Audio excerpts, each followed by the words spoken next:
Somewhere in the quiet hush of the night, as the world outside your window slows to a whisper, there's a place where ancient echoes still stir deep beneath the earth, where stone remembers the footsteps of kings and the weight of forgotten oaths. Can you hear it? The low, rhythmic chant of dwarven warriors, their voices weaving through the caverns like a song of fire and iron. Or perhaps you're listening from a city alive with evening lights, where the stars compete with street lamps. Wherever you are, whatever hour finds you, we'd love to know. Tell us in the comments below where your journey into this tale begins tonight. Because right now, far below the misty mountains, a story is unfolding in the flicker of torchlight, where the fate of an entire kingdom rests on the edge of an axe. Picture this, a cavern vast as a cathedral, its walls glittering with veins of mithril, where the air is thick with the scent of forged smoke and old stone. Here, in the heart of what was once the greatest dwarven realm, King Thrór stands amid his people, his hands calloused from years of exile, his eyes fixed on the shadows where elven banners now hang. This is Khazad-dûm, the Dwarven elf, a kingdom carved not just into rock, but into the very soul of his kin. And tonight, after centuries of longing, the dwarves are ready to reclaim it. The firelight dances across their armor as they sharpen blades and tighten grips on shields, each breath a promise. This is our home, and we will take it back. But this isn't just a battle of strength. It's a clash of legacies. The elves, too, have their reasons for holding these halls, their own stories etched into the stone. And as the tension thickens, the caves seem to hold their breath, as if the mountain itself remembers the blood spilled in its name.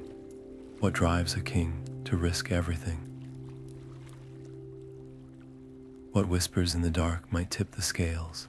That's the tale we're about to unfold. A story of pride and desperation, of echoes from the past, colliding with the hopes of the future. So settle in, wherever you are, and let the deep places of the world rise around you. The battle of the 1,000 caves is about to begin. Thrór's voice was low but firm as he called Durin forward, the torchlight carving deep shadows across the scout's weathered face. Go swift, go silent, the king murmured, pressing a rough hand to Durin's shoulder. The caves have ears, and we must know what the elves intend. With a nod, Durin vanished into the labyrinth of tunnels, his footsteps as light as falling dust. The air grew colder the deeper he crept, the walls narrowing until he could barely turn his shoulders. But this was his realm, these winding paths as familiar as the lines on his palms. Then, faint as a spider's whisper, voices drifted from a chamber ahead, elven voices. Durin pressed himself against the stone, his breath shallow as the words became clear. The dwarves will come through the eastern passages, one elf murmured, the clink of metal betraying the laying of traps. By dawn, their advance will be crushed before it begins. Durin's pulse roared in his ears. The elves weren't just waiting. They were ready, their strategy coiled like a viper in the dark. Every instinct screamed to rush back, to warn his kin, but one misstep would mean discovery. So he waited, counting heartbeats, until the elves moved on. Only then did he turn, his hands unsteady as he traced the hidden route home, the weight of what he'd heard heavy as a mountain on his back. The dwarves weren't walking into a battle. They were walking into a snare. Durin moved like a shadow through the twisting tunnels, his breath ragged as he pushed faster. Faster every second counted. The echoes of elven voices still burned in his ears, their plans laid bare. But just as he rounded a jagged bend, a flicker of movement caught his eye. An elven sentry, poised like a wraith in the gloom, bow already drawn. Time slowed. The first arrow sang past Durin's ear, biting into the stone behind him with a sharp crack. He threw himself sideways, rolling behind a stalagmite as another shaft shattered against it. There was no time to fight, only to run. The caverns became a blur of darting torchlight and looming shadows, Durin's boots skidding on wet rock as he wove through narrow passes. Arrows hissed like angry serpents, one grazing his cloak before embedding itself in the wall. He could hear the sentry's footsteps now, light and swift, too close. With a desperate lunge, Durin vanished into a side passage, fingers finding the hidden grooves only a dwarf would know. The tunnel swallowed him, leaving the elf grasping at empty darkness. When he finally burst into the War Council's chamber, his face was streaked with dirt, his cloak hanging ragged. Thrór rose at once, the firelight sharp in his eyes. "Speak," the king demanded. The words tumbled out the traps, the ambush, the elves coiled to strike. The council erupted. Broad-shouldered Fundin slammed a fist onto the table. "We hit them now, before they spring their tricks." But white-bearded Groin shook his head, voice grave. "Charge blindly, and we feed ourselves to the wolves." The room split into growls and shouts, steel clanging as warriors turned on each other's counsel. Through the chaos, Thrór stood silent, one hand resting on the ancient axe at his belt. His gaze drifted to the carvings on the wall, the history of their people, their exile, their longing. When he finally spoke, his voice was quiet, but carried the weight of falling stone.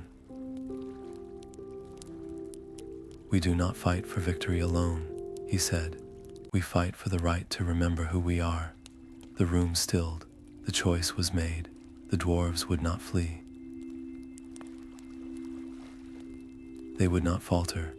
They would march not as prey, but as reclaimers, and the caves would tremble with their coming.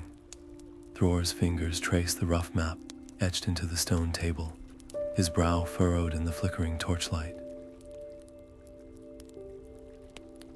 "The elves expected a frontal assault, let them. We dig," he said at last, and the word hung in the air like an oath. Not a retreat, but a blade unsheathed in shadow.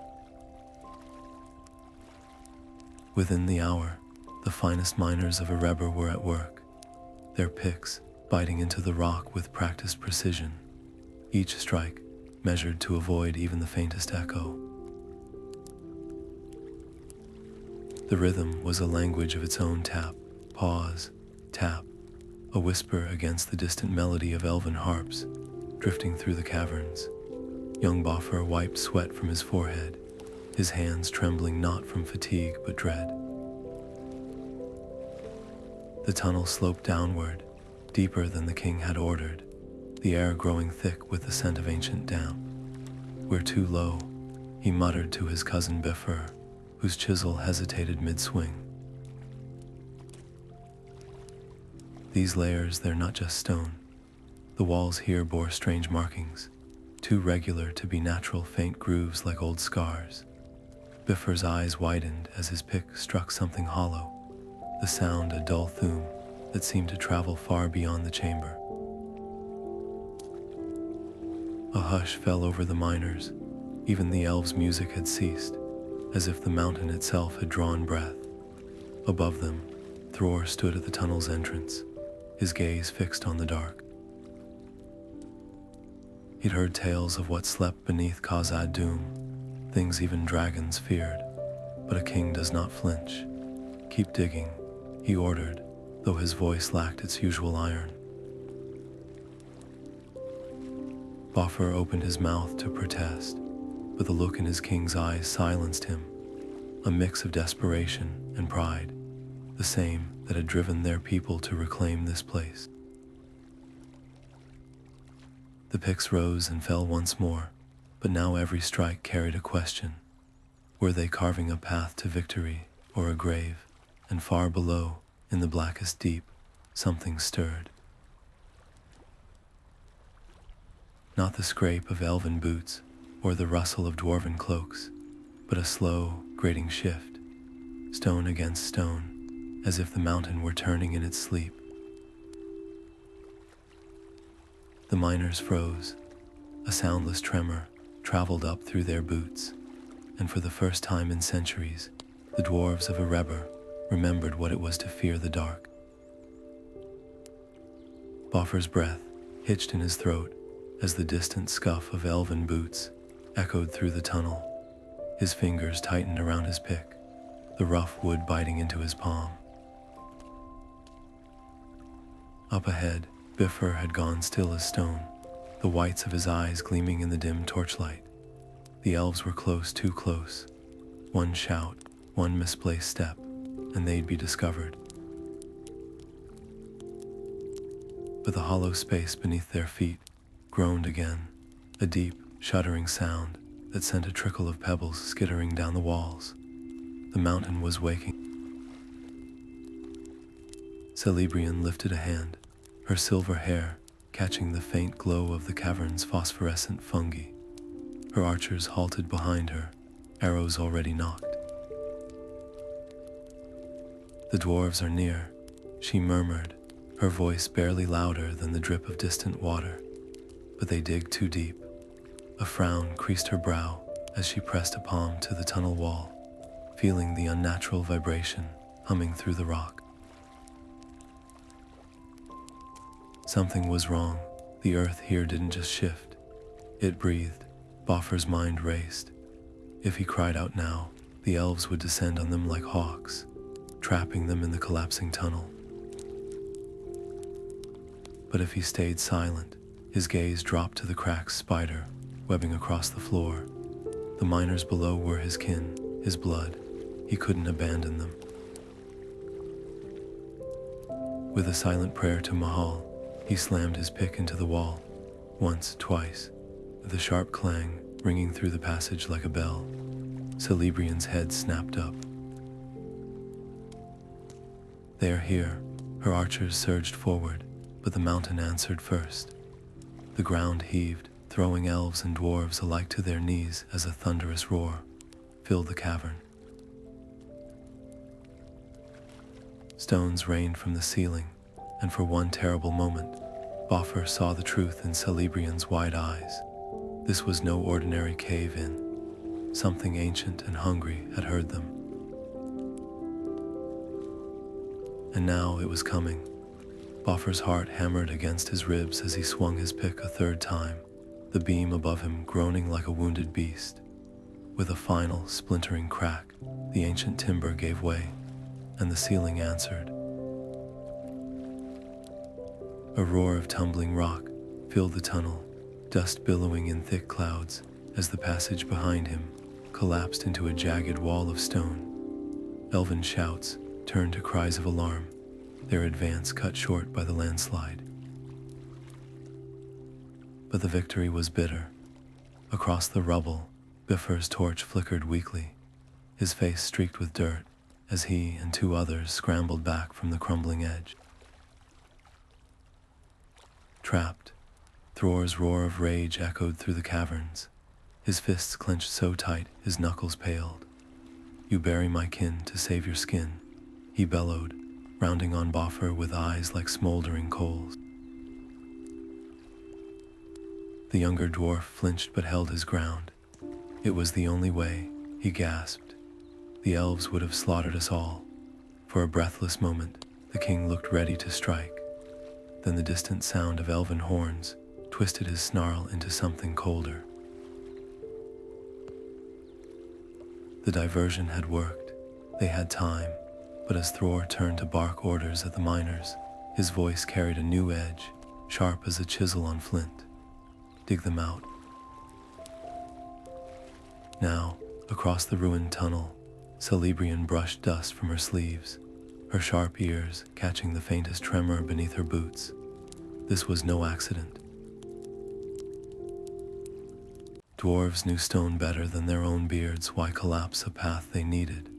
Her lieutenant gripped her arm. They're desperate, he urged. We press the attack. But Selibrian shook her head, her gaze tracing the jagged cracks racing up the walls. Desperate creatures flee, she murmured. These dwarves are hurting us. With a sharp gesture, she signaled her scouts. Find another way around and watch the shadows. This mountain has teeth. Unseen by elf or dwarf, the vibrations of their struggle traveled downward through layers of forgotten stone to where the air grew thick and hot. There, in the blackest deep, scales rasped against rock. A lidless eye slid open, reflecting no light. The mountain had not forgotten its old hunger. And now, the feast was climbing toward it. The ground trembled beneath Thrór's boots, not the sharp jolt of collapsing stone, but a slow, rolling shudder, as if the mountain itself were stretching awake. Torchlight danced wildly across the cavern walls, revealing fissures spider webbing through the rock. Then came the sound, a hiss like steam escaping a forge, but deeper, wetter, vibrating through the bones of every dwarf clustered in the tunnel. From the abyss below, pairs of ember-bright eyes flickered open, one after another, their glow reflecting off scales as black as the deepest coal. Cave drakes.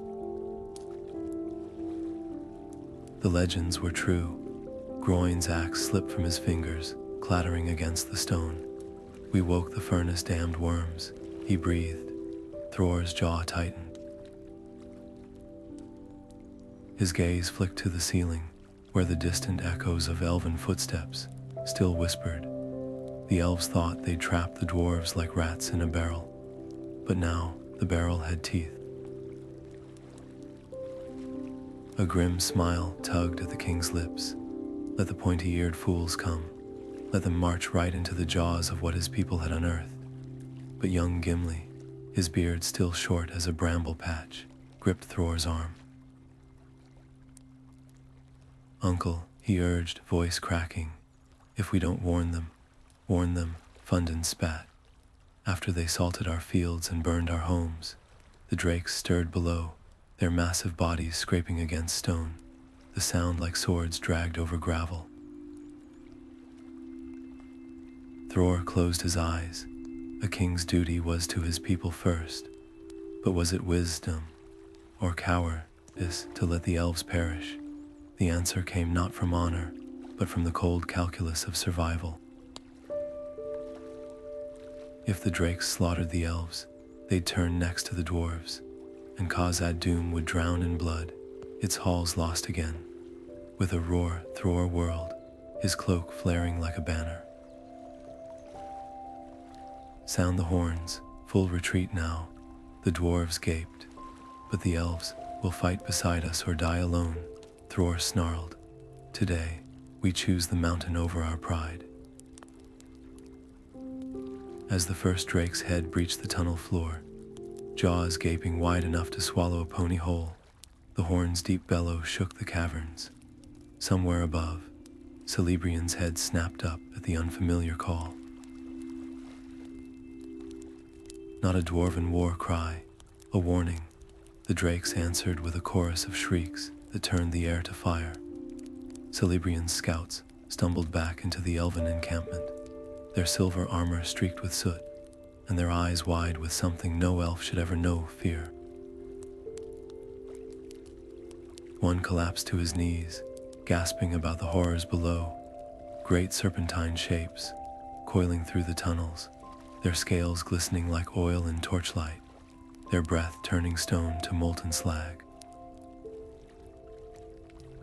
The Lieutenant Galadhan gripped his sword so tight, the leather of his glove creaked. This is folly, he hissed.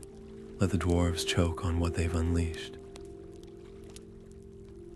But Selibrian stood motionless, her fingers tracing the edge of her pendant, a relic from Lothlorien, engraved with words older than the mountains. The prophecy had been a curiosity once, a half-remembered verse from a crumbling scroll. Now it echoed in her skull like a hammer strike. When dragon fire lights the deep, elf and dwarf must wake from sleep. She could still hear the drake's shrieks ringing through the stone, a sound that made her bones ache. This wasn't just a dwarven catastrophe. If those creatures breached the upper tunnels, every realm from the misty mountains to the gray havens would burn. Galadhen stepped closer, his voice low and urgent. You cannot mean to stand with them, not after what they did to our people at the falls of Celebrant.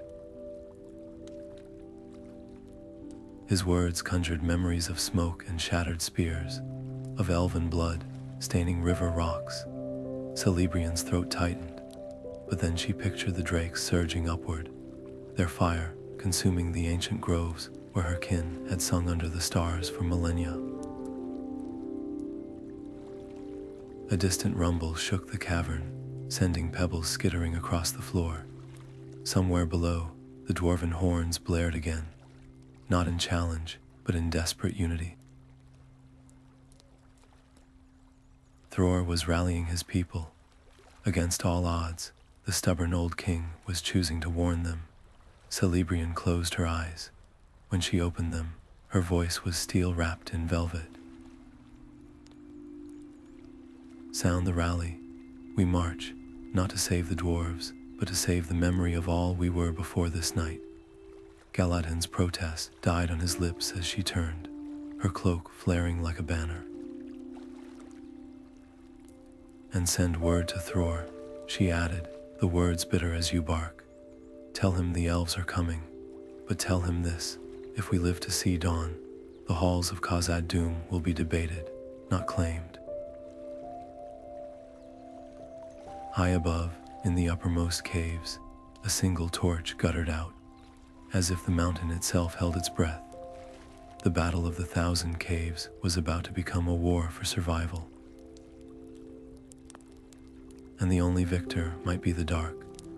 The white banner fluttered like a ghost in the torchlit cavern, its fabric so alien against the soot-stained stone that the dwarven sentries nearly loosed their crossbows before recognizing the symbol of parley. The elf who bore it stood arrow straight, his silver cloak untouched by the grime of the tunnels, though his face was pale as unworked marble. Hold.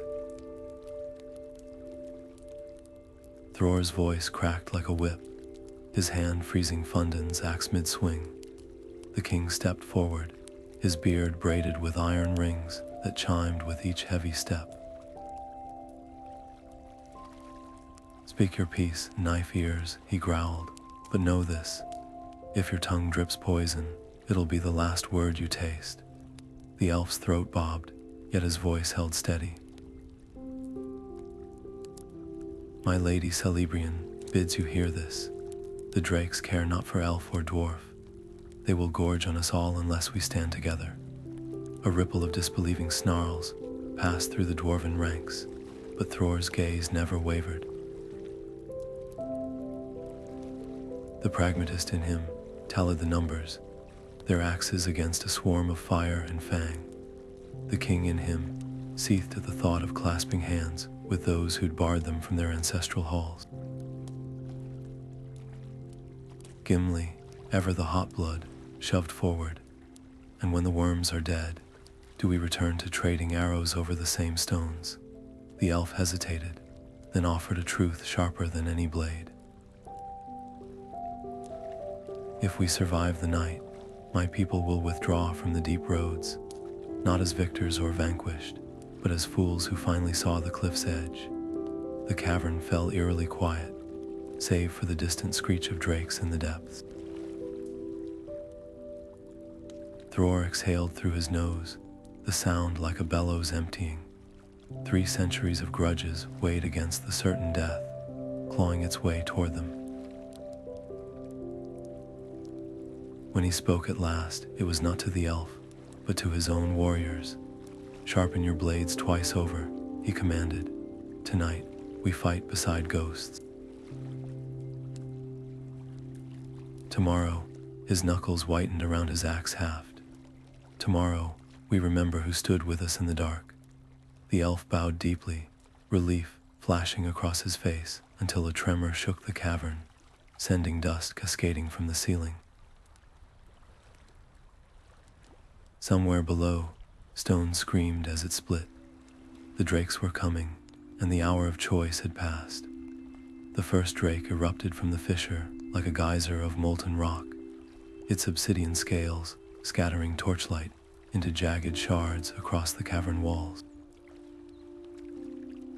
Fire bloomed from its maw in a searing arc, turning the air to shimmering waves of heat as dwarven shields snapped up in unison. The smell of scorched metal and burning beard oil filled the tunnel, yet before the creature could draw another breath, 3 elven arrows found the soft membrane beneath its jaw. It screamed, a sound like splitting granite, and thrashed wildly, its tail smashing a column to rubble. Durin barely had time to roll clear before another drake's claws raked the space where he'd stood. He came up swinging, his axe biting deep into the creature's foreleg, only for the blade to lodge fast in bone. Wrenching it free cost precious seconds, and the drake rounded on him, venom dripping from serrated fangs. Then, impossibly, an elven dagger flashed past Durin's ear, sinking hilt deep into the beast's nostril. Khazad-dûm landed beside him in a swirl of silver cloak, his sword already bloodied.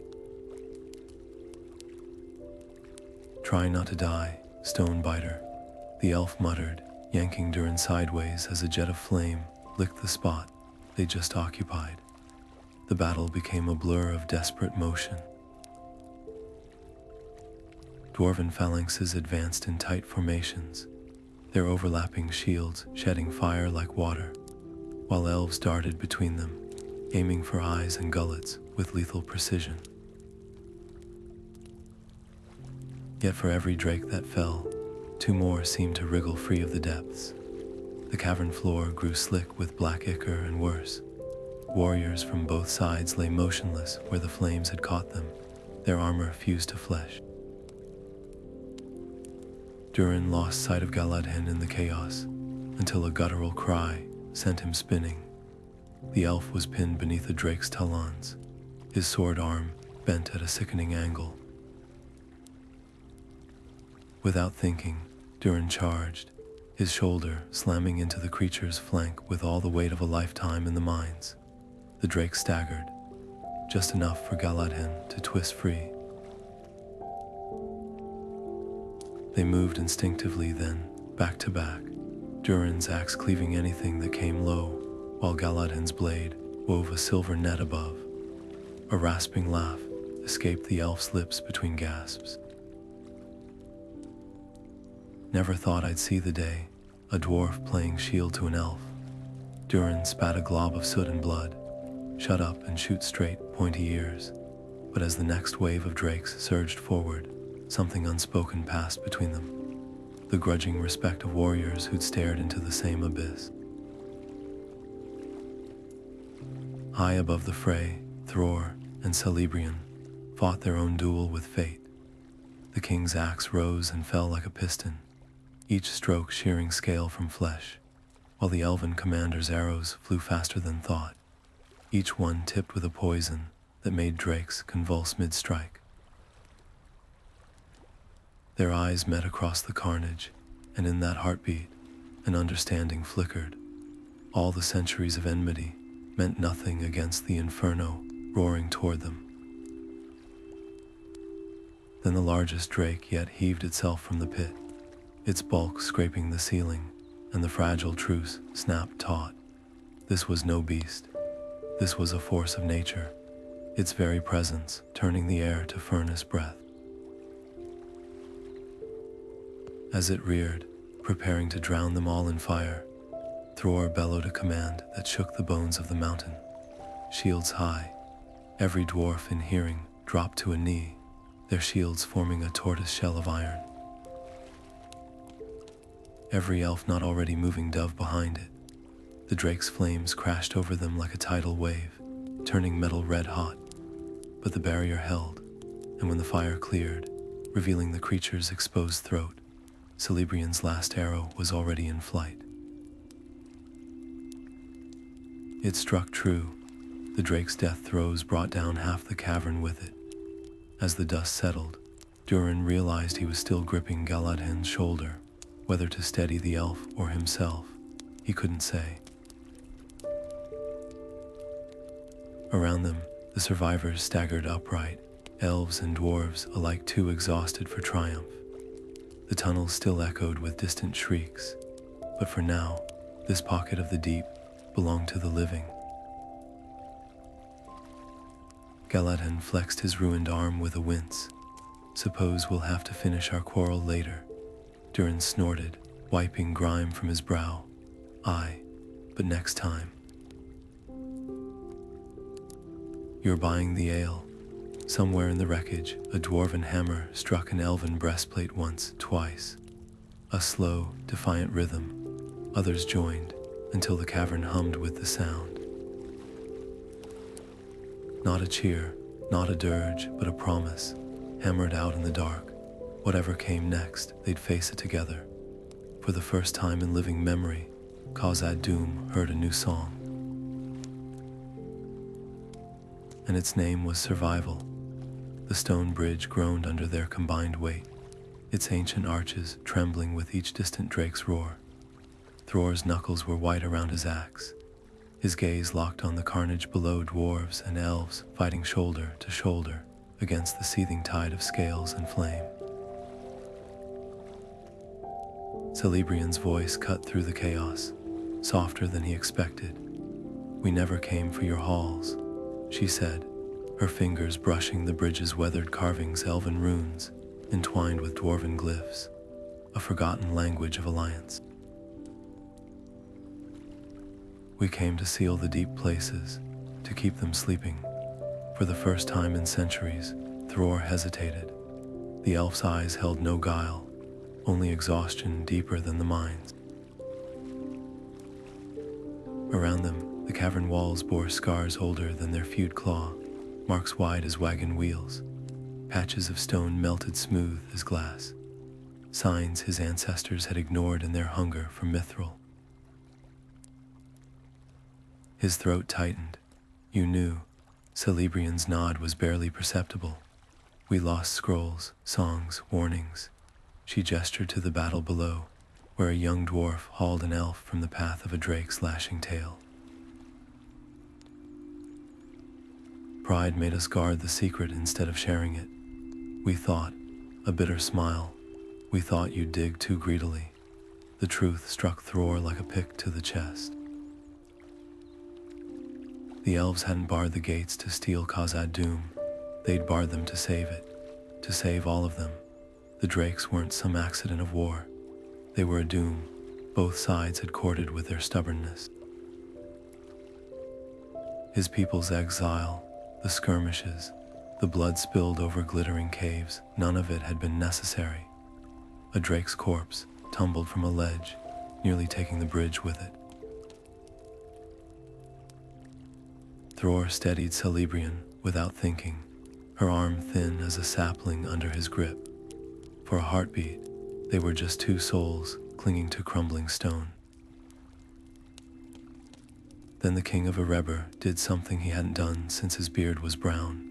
He laughed, a rough, weary sound.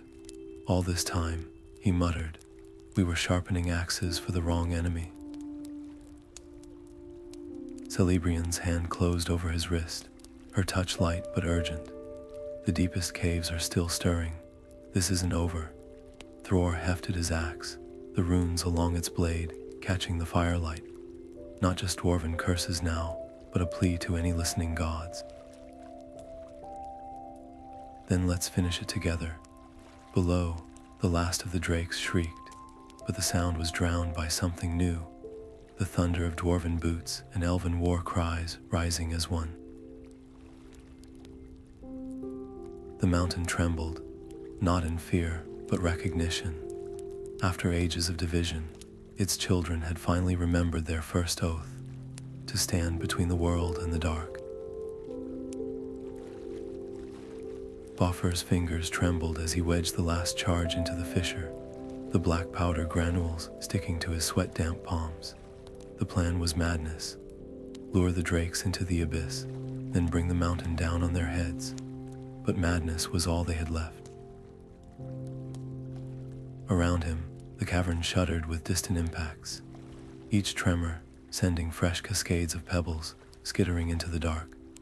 Somewhere above, dwarven drum beats and elven horns echoed through the tunnels, a cacophony meant to herd the creatures toward this throat of stone. A flicker of movement made him freeze. The air grew thick with the stench of sulfur and scorched metal. Slowly, Bofur turned and found himself staring into the slitted pupils of the great drake, its obsidian scales glistening like wet coal in the torchlight. Its breath washed over him in waves, hot enough to blister paint from wood. One wrong move, and he'd be cinders before he could blink. The creature's head swayed, its forked tongue tasting his fear. Bofur's mind raced. The fuse in his hand was half unspooled, the flint striker cold against his thigh. If he reached for it now, a loose stone clattered behind him. The drake's gaze snapped toward the sound, just long enough for Bofur to hurl himself sideways, rolling behind a fallen column as a jet of flame turned the space he'd occupied into a molten puddle. His heart hammered against his ribs. He'd survived the first strike, but the drake was circling, its claws scoring deep grooves in the rock. Then, from the shadows, a voice, "Steady, lad." Bofur nearly sobbed with relief. Thrór stood at the tunnel mouth, his axe dripping ichor, his beard singed at the edges. The king didn't rush, didn't shout. Just met Bofur's eyes and nodded toward the charges. The unspoken order was clear. "Finish it," the drake hissed, sensing the shift.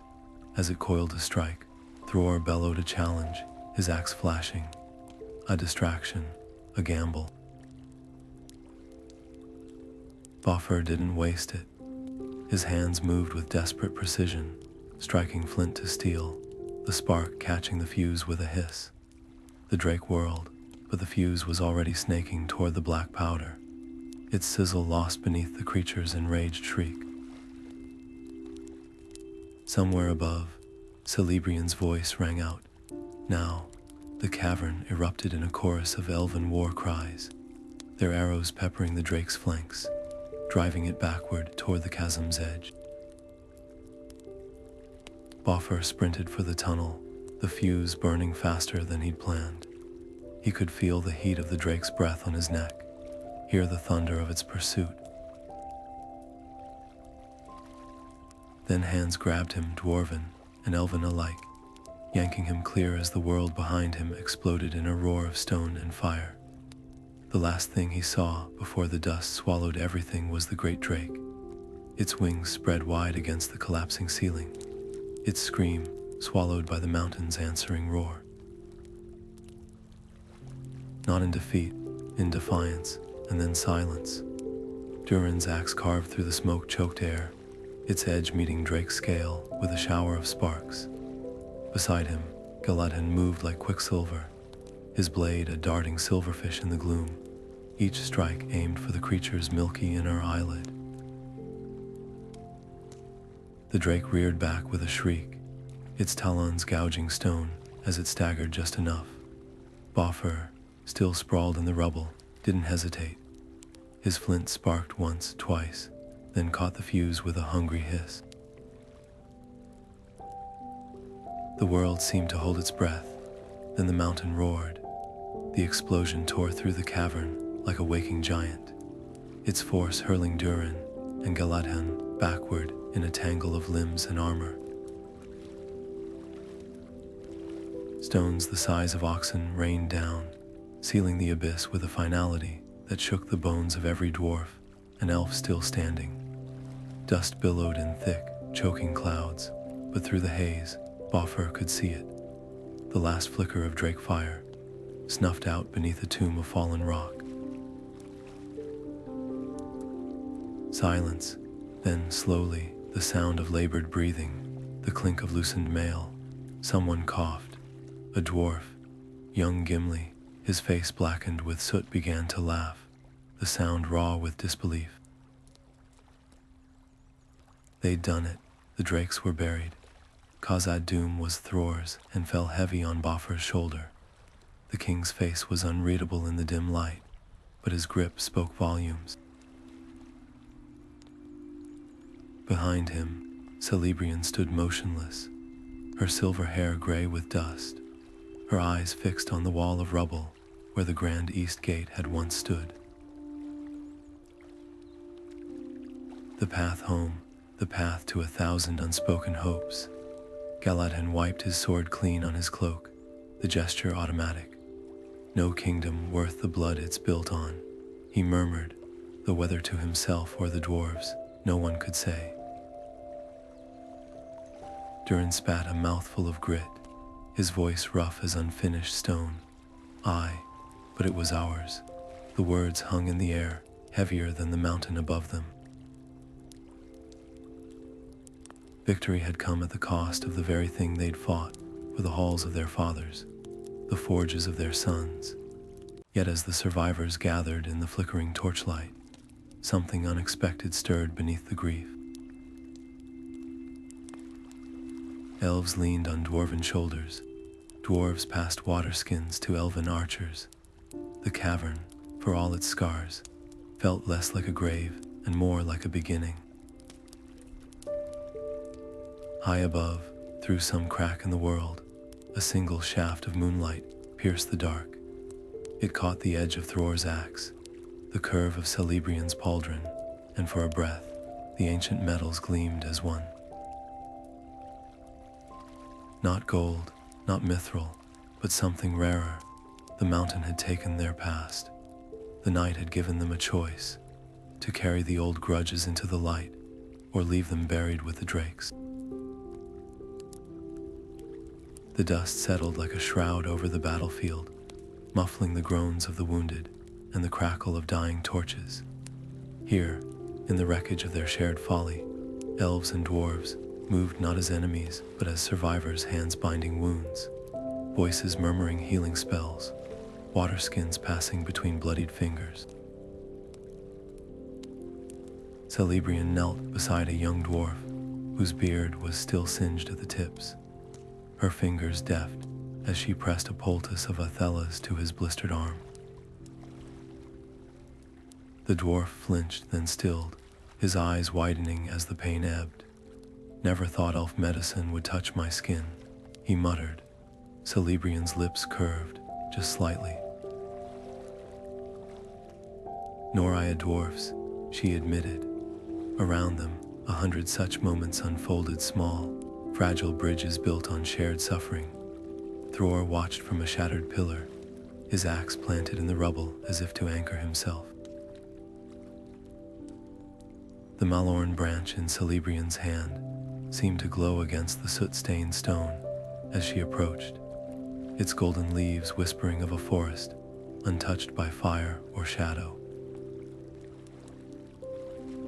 "Lothlorien sends its regards," she said, extending it with both hands, a gesture not of diplomacy, but of kinship. The king's breath caught. Malorn wood was rarer than mithril, a gift elves reserved for those they named kin. His calloused fingers hovered, uncharacteristically uncertain. Then, with a grunt that might have been laughter or grief, he reached into his cloak. The mithril bracelet gleamed like captured moonlight, its surface etched with runes older than their feud, Khuzdul and Sindarin woven into a single phrase, "Stone and root remember." "Forged it myself," Thrór admitted, the words rough as unpolished gemstones. "Before we marched, had a fool's hope," he trailed off, but the weight of that hope hung between them. He'd carried peace in his pocket, even as he prepared for war. Selibrian's fingers trembled as she took it, the metal warm from his grasp. When she slipped it onto her wrist, the clasp clicked shut with a sound like a key turning in a long locked door.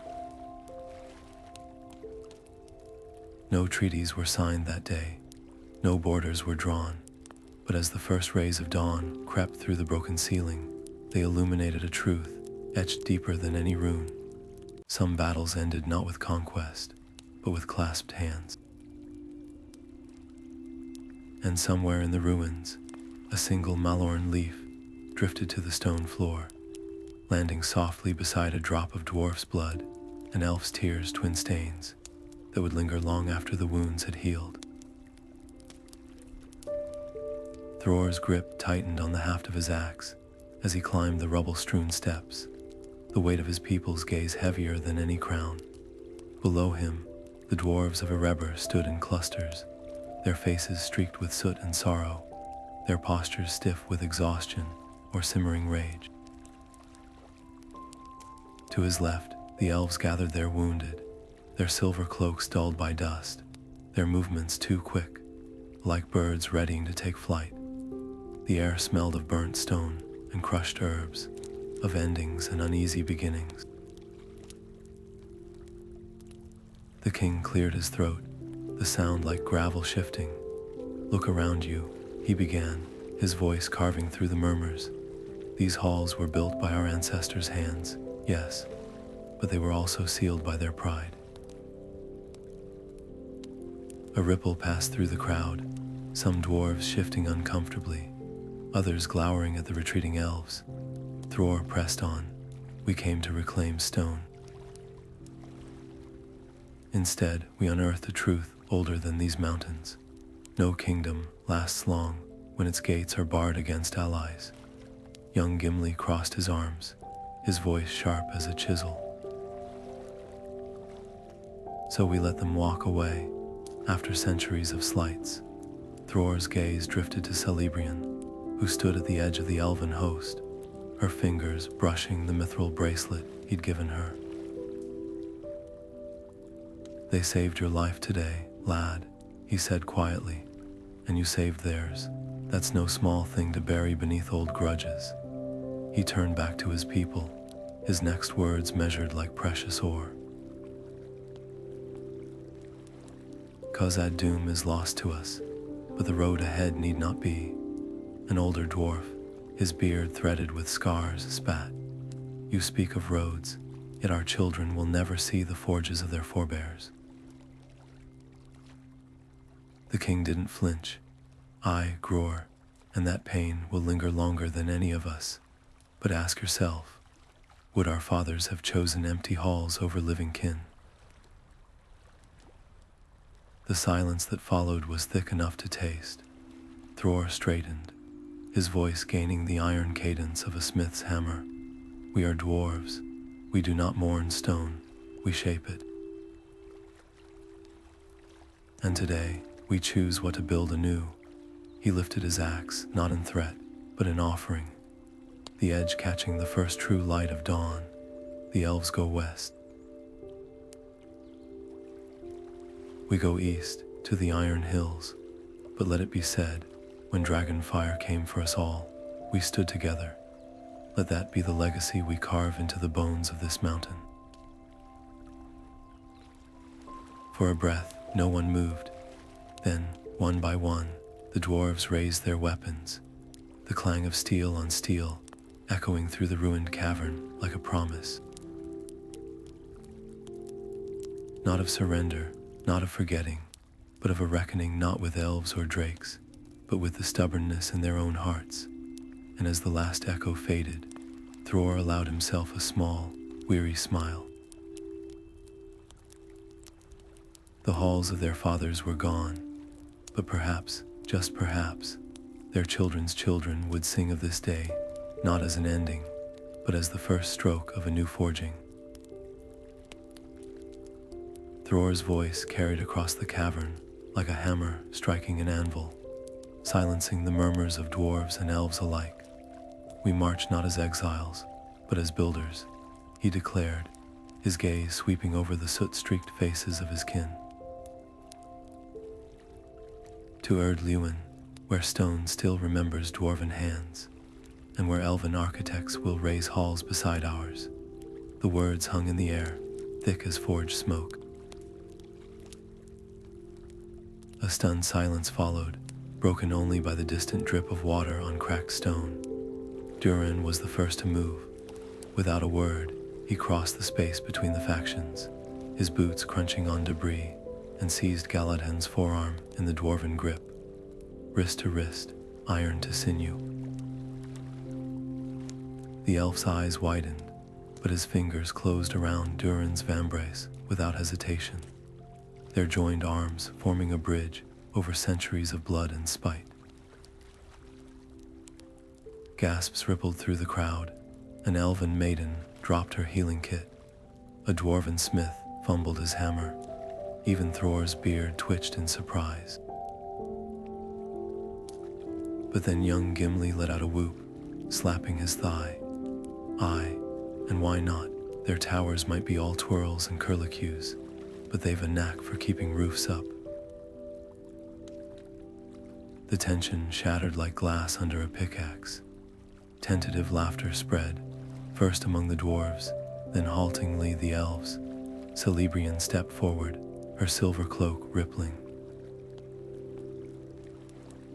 "We will design your halls to last," she said, her voice softer than the rustle of malorn leaves, not as repayment, but as remembrance. She touched the mithril bracelet at her wrist, its runes catching the light. Thrór's grin was fierce beneath his singed beard. "And we'll teach your tree-loving folk how to carve stone that sings," he shot back. The challenge in his tone was met with a chorus of elven chuckles, a sound as unfamiliar in these depths as birdsong in a mine. High above, through the fractured ceiling, a single star winked into view. It was no grand omen, no herald of prophecy, just a pinprick of light in the dark. But for the first time in an age, both dwarves and elves lifted their eyes to it together. Years later, the wind carried the scent of molten metal and fresh cut pine through the valleys of Ered Luin, where the new halls stood not as rivals, but as siblings. Their pillars twisted skyward in impossible harmony, elven vines curling around dwarven runes like old friends, sharing a tale.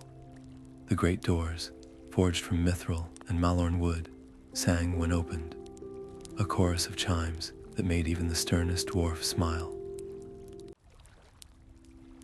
Boffer's laughter boomed across the quarry as he adjusted an elf's grip on the pickaxe, his beard now streaked with silver, but his hands steady as bedrock.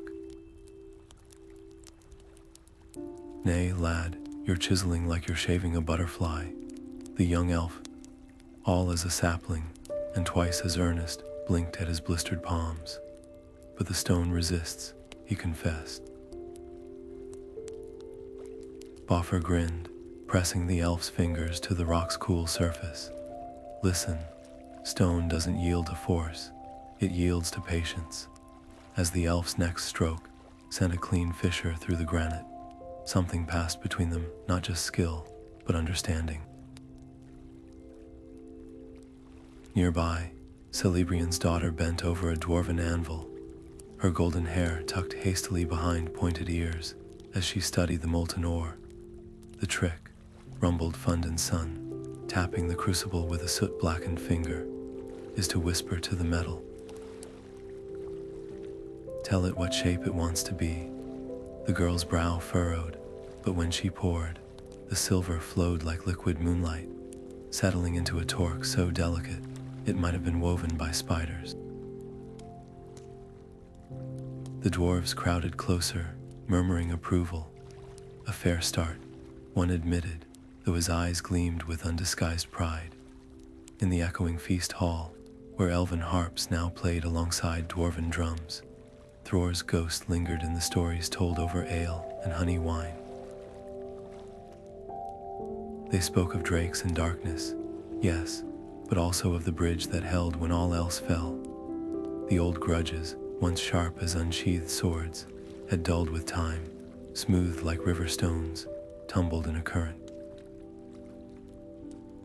And on the highest balcony, where the sunset painted the mountains in fire and gold, Selibrian stood with Boffer, watching their peoples mingle below.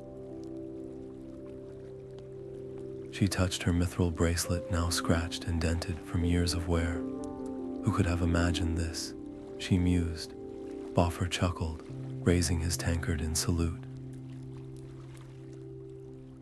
Mahal's beard, lass, I think the mountain knew all along. Somewhere in the deep places of the world, perhaps the stones still remembered the echoes of axes and arrows. But here, under the open sky, a new song was being carved, not in rock or steel, but in the quiet, stubborn work of hands and hearts. And this time, it would not fade. The last light of day gilded the peaks of Ered Luin, turning the new carved gates into molten gold. Thrór leaned on his axe not for weariness, but to feel the solid weight of it, the same way one might touch a familiar wall in the dark. Beside him, Selibrian stood silent, her silver hair stirred by a wind that smelled of pine and hot metal from the forges below. A burst of laughter rose from the valley, where elven architects and dwarven stonecutters were arguing over the placement of a pillar. The same old debate, but now edged with warmth instead of blades. Stubborn as bedrock, the lot of them, Thrór grumbled, though his beard twitched at the corners. Selibrian's fingers brushed the mithril bracelet at her wrist, its runes worn smooth with time. And yet, she mused, that stubbornness rebuilt these mountains. Below, the great hall's windows glowed like forged coals, alive with the clang of hammers and the high, clear notes of elven harps. Strange music, once familiar now. The battle of the 1,000 caves had faded into song, a tale told to wide-eyed children who couldn't fathom a time when dwarves and elves hadn't shared bread and battle scars. A young voice piped up behind them. Grandfather, the smiths say the new bell's ready. Gimli's boy tugged at Thrór's cloak, his cheeks flushed with excitement. They want you to strike the first tone.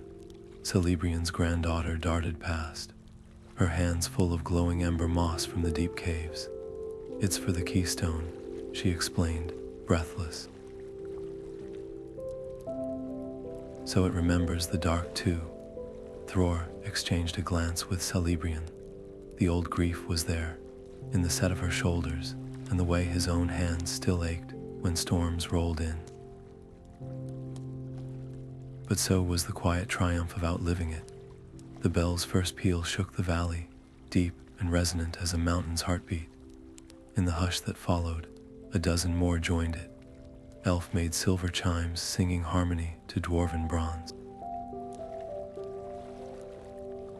Not an ending, not a beginning, just a sound that hadn't existed before, ringing out over the place where two roads had finally, stubbornly, become one.